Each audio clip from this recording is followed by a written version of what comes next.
Hello students, excellent learning की video में स्वागत है। तो बच्चों, आज हम लेकर के आए हैं, हम जो प्रीवियस ईयर के क्वेश्चन कर रहे हैं उसका पार्ट 17। और आज का ये जो 17 पार्ट है इसके अंदर हम एसएसटी के क्वेश्चंस को सॉल्व करेंगे जो सी टेट 2018 के पेपर में पूछे जा चुके हैं। तो हम एसएसटी के क्वेश्चंस को की आज हम प्रैक्टिस करेंगे और ये सीरीज है, एम सीरीज है। ठीक है, तो शुरू करते हैं। ये क्वेश्चन फर्स्ट, यहाँ से ये शुरू होता है first question. Social studies, social sciences, सबसे बेस्ट आंसर हमें ढूंढना है। और ये पहला प्रश्न है, ये है वात दिक्दर्शी का प्रयोग क्या मापने के लिए किया जाता है? वायु वेग, वायु दाब, वायु दिशा, वायु तापमान। Wind vane is used for measuring, किसके लिए हम काम में लेते हैं, क्या मेजर करते हैं विंड वेन के द्वारा? तो जो विंड वेन होती है उसमें हम ये ज्ञात करते हैं कि हवा किस दिशा चल रही है, किस दिशा में हवा चल रही है। तो वायु की दिशा ज्ञात करने के लिए विंड वेन या वात दिक्दर्शी का हम उपयोग करते हैं। और जो हवा की गति का हमें जांच मापना होता है, मेजरमेंट करना होता है, तब हम एनीमोमीटर को काम में लेते हैं। ठीक है, तो इसका सही आंसर हो गया ऑप्शन थर्ड।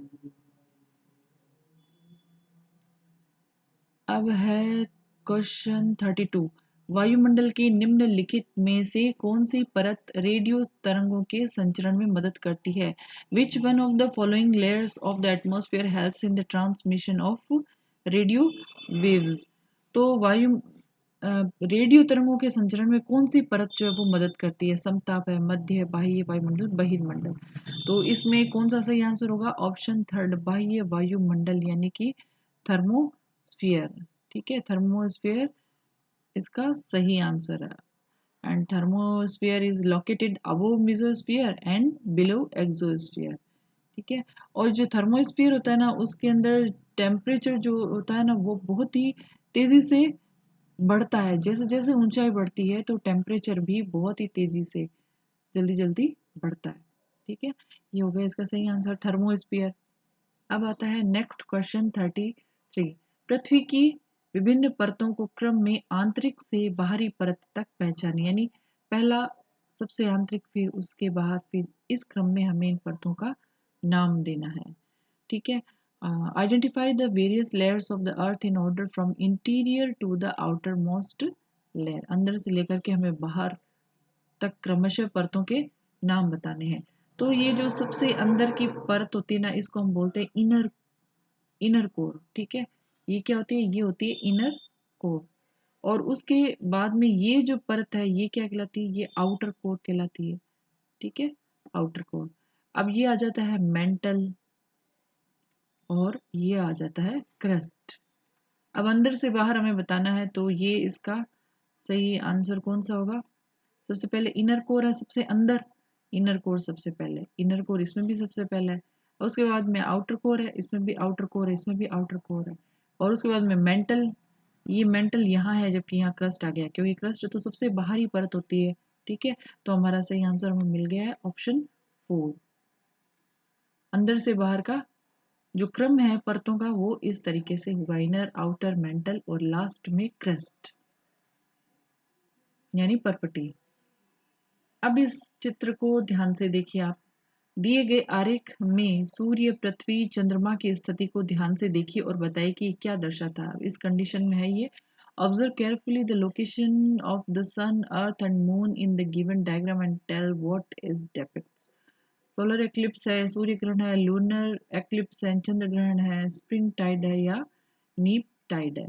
तो इसका सही आंसर क्या होगा? इसका सही आंसर होगा, ये जो स्थिति होती है वो लघु लघु ज्वार भाटे की होती है, नीप टाइड की होती है। ठीक है, तो इसमें सही आंसर क्या हो जाएगा? ऑप्शन 4 जो है वो सही आंसर होगा।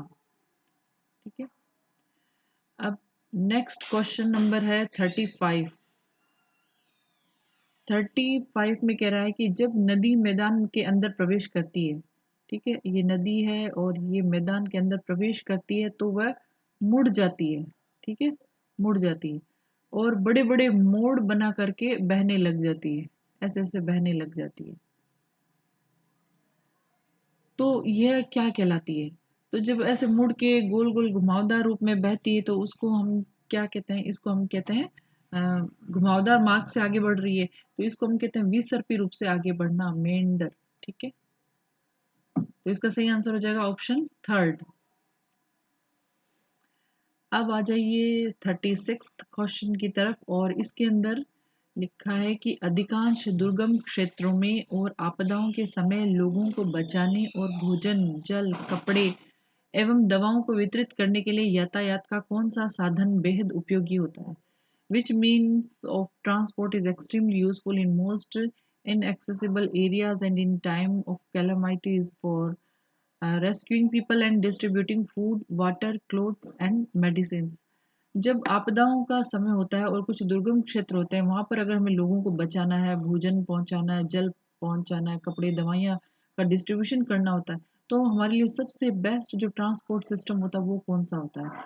तो इसका सही आंसर है वायु मार्ग, एयरवेज। ठीक है, ये इसका सही आंसर होगा। एयरवेज क्यों होता है? क्योंकि कई ऐसी जगह होती है जहाँ रेल मार्ग नहीं होते हैं, सड़क मार्ग नहीं होते, आसपास जल मार्ग भी नहीं होते हैं, लेकिन वायु मार्ग तो सब जगह होता है, वायु तो सब जगह होती है। तो यहाँ दुर्गम से दुर्गम जो क्षेत्र होते हैं, एक्सट्रीमली जो बहुत ज़्यादा इनएक्सेसिबल एरियाज होते हैं, वहाँ पर भी पहुँचना और लोगों को बचाना और आपदा संबंधी कार्य करने में ये सहायक सिद्ध होता है। तो इसका सही आंसर क्या है? वायु मार्ग, एयरवेज, फर्स्ट ऑप्शन।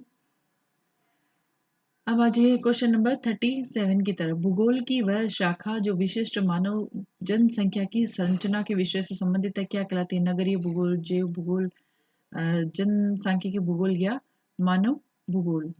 तो अब जो अर्बन ज्योग्राफी है, नगरीय भूगोल है, उसके अंदर तो हम क्या करते हैं, अर्बन का मतलब क्या, जो शहर है, यानी शहर का विकास हो गया, शहर के आस पास का जो वातावरण हो गया, उसके बीच में जो अंतर संबंध है उसका अध्ययन किया जाता है। ठीक है, और बायो जियोग्राफी में क्या किया जाता है कि अलग अलग जीव है, जो प्रजातियां हैं, उनका उस एरिया में वितरण का अध्ययन किया जाता है। फिर आता है डेमोग्राफी। इसमें डेमोग्राफी में क्या किया जाता है कि मानव की जो आबादी है उसका जन उसका सांख्यिकी अध्ययन किया जाता है कि उनका आकार है, उनकी संरचना का अध्ययन हो गया, उनके प्रवासन का अध्ययन हो गया, जन्म दर है, मृत्यु दर है, इनका अध्ययन किया जाता है डेमोग्राफी में। तो हमारा क्वेश्चन भी यही है कि भूगोल की भाषा का जो विशिष्ट मानव जनसंख्या की संरचना के विषय से संबंधित है, तो इसका सही आंसर तो हमें मिल गया ऑप्शन 3, डेमोग्राफी या जनसांख्यिकी। ठीक है, अब ह्यूमन ज्योग्राफी क्या होता है? मानव भूगोल। तो मानव भूगोल मानव है और उसके आसपास के जो मानव और उसके आसपास का जो प्राकृतिक वातावरण है उसके साथ उसका कैसा एडजस्टमेंट है, उसके साथ क्या रिलेशन है, उस जगह के लोग हो गए, स्थान हो गए, पर्यावरण हो गए, उन सब के साथ के बीच का जो इंटर रिलेशन है उसकी स्टडी की जाती है ह्यूमन ज्योग्राफी में। ठीक है, तो 37 का सही आंसर ऑप्शन थर्ड, जनसांख्यिकी, डेमोग्राफी। अब ये असर्शन रीजन का क्वेश्चन है। पहला कथन है कि सूर्य गुजरात में अरुणाचल प्रदेश से लगभग 2 घंटे बाद अस्त होता है। ठीक है, अब यहाँ अरुणाचल प्रदेश है, यहाँ पर गुजरात है। ठीक है, तो यहाँ पर गुजरात में 2 घंटे बाद में और यहाँ पहले हो जाता है। अब रीजन क्या बताया? अरुणाचल प्रदेश जो गुजरात की तुलना में उच्च अक्षांश पर स्थित है। The sun sets in Gujarat about 2 hours after Arunachal Pradesh. Arunachal Pradesh is on a higher latitude than Gujarat is a reason. Select the correct option from the given alternatives. अब ये बात तो सही है कि गुजरात में जो है सूर्यास्त अरुणाचल प्रदेश की तुलना में 2 घंटे बाद होता है, और इसका ये कारण भी सही है कि अरुणाचल प्रदेश जो है ये गुजरात की तुलना में उच्च अक्षांश पर स्थित है, इसके कारण ये होता है। ठीक है, ये बात भी सही है, ये बात भी सही है, लेकिन इसका रीजन ये नहीं बता रहा है कि 2 घंटे बाद अस्त क्यों हो रहा है। बात तो ये भी सही है और ये भी सही कि अरुणाचल प्रदेश उच्च अक्षांश पे है, लेकिन इस सवाल का जवाब ये नहीं है। तो यहाँ ऑप्शन 2 करेक्ट हो जाएगा कि ए और आर दोनों सत्य हैं, लेकिन आर ए को स्पष्ट नहीं करता है। ठीक है, ये सही आंसर इसका ये हो जाएगा। अब भारत क्या है कि भूमध्य रेखा के उत्तर में भूमध्य रेखा है उसके उत्तर में 8 डिग्री 4 मिनट और उत्तर से 37 डिग्री 6 मिनट उत्तरी अक्षांश है और 68 डिग्री 7 मिनट पूर्व से और 97 डिग्री 25 मिनट पूर्वी देशांतर के बीच में स्थित है। मतलब ये इसकी सिचुएशन है। अरुणाचल प्रदेश जो है ये भारत के सबसे पूर्वी सिरे पर स्थित है, जबकि गुजरात सबसे पश्चिमी सिरे पर स्थित है और ये तुलनात्मक रूप से उच्च अक्षांश पर है, लेकिन इसका कारण ये नहीं है। ठीक है, ऑप्शन 2 करेक्ट हो गया। अब 39 क्वेश्चन, 2 क्वेश्चन ओनली। निम्नलिखित में से कौन सा ऊर्जा का गैर परंपरागत स्रोत है? ईंधन, प्राकृतिक गैस, सौर ऊर्जा, कोयला। Which one of the following is a non conventional source of energy? इनमें से हमें बताना है non conventional source of energy. सही आंसर है सौर ऊर्जा, सोलर एनर्जी। तो नॉन कन्वेंशनल जो एनर्जी सोर्सेस है कौन से हैं?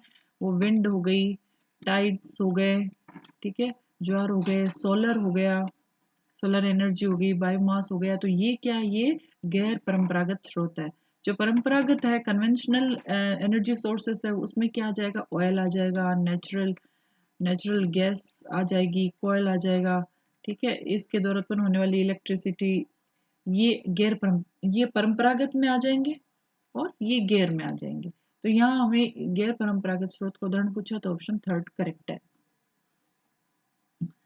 अब है लास्ट क्वेश्चन आज का 40। विशेष रूप से निर्मित टैंकों और तालाबों में मछली का प्रजनन क्या कहलाता है?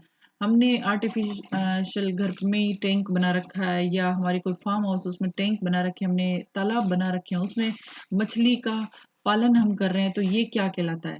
तो ऐसे जगहों में मछली का पालन करना, उनका प्रजनन क्या कहलाता है? पीसी कल्चर कहलाता है। मछली पालन पीसी कल्चर कहलाता है।